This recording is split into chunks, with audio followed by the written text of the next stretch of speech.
Magandang gabi mga kaibigan. Nandito na naman ako ngayon para bigyan kayo ng patok tactics. Ang mga patok tactics ay mga tactics na mga gamit natin para makalusot sa inyong mga girlfriend. Yun ay kung may number 2 kayo. Ang unang patok tactic na ibibigay ko sa inyo ay simpleng-simple lang. Kung magsisave kayo ng pangalan ng inyong number 2, siguraduhin pangalan ng lalaki ang inyong gagamitin. Panoorin nyo to.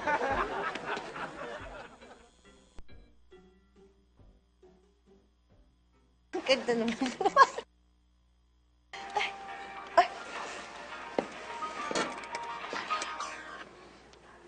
Eduardo?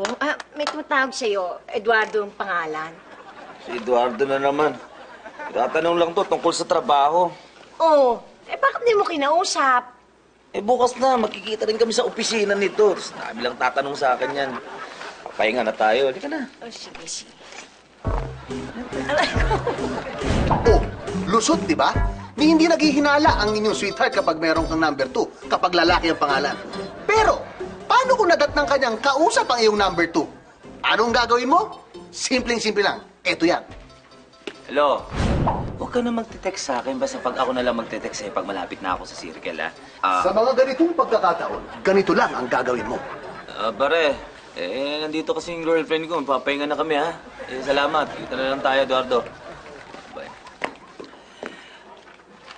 Ito kasi si Eduardo, kahit nasa bahay na ako, tinatanong pa rin ako tungkol sa trabaho. Nako. Paano naman kasi masyado kang dedicated? I'm so proud of you. Ganun talaga yung pag-feel na feel mo yung ginagawa mo. Salamat, ha? Napakabait mo talagang girlfriend. O, di ba? Lusot na. Proud pa si Boba.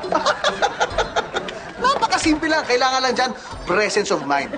Siyempre, pag babae ang kausap mo, medyo sweet, di ba? Ngayon, kapag nandyan ang girlfriend mo sa likod, brusko na. Pare! Dahil pag lalaki ang kausap, brusko eh. Napakasimple, di ba? Patok tactic yan. Ngayon, paano pag biglang mag-text sa inyo ang inyong number 2 at katabi mo yung girlfriend? Simpleng-simple lang yan. Kailangan nyo ng sikat na app. Yes, application sa cellphone. Yung nakaka-addict na game. Bakit kanyo? Panoorin nyo to. Ano ba naman yan? O kailan naman ako aatake doon sumakit ang tiyan ko eh. Excuse me, sandali ha. CR lang ako sandali. Sumasakit ako. At kapag nasa loob ka na ng CR, malaya ka na makakapag-text sa iyong number 2. Makakapaghintay ka pa ng reply dahil ang alam ng girlfriend mo nasa banyo ka naglalaro ng sikat na games sa inyong telepono. Pero tandaan, pagkatapos ng inyong textan, huwag kakalimutang mag-flash para talagang kunwari may ginawa ka. At maghugas ng kamay dahil tandaan, lahat ng lumalabas sa banyo ay basa ang kamay. Tandaan yan! Ay, naku. Salamat.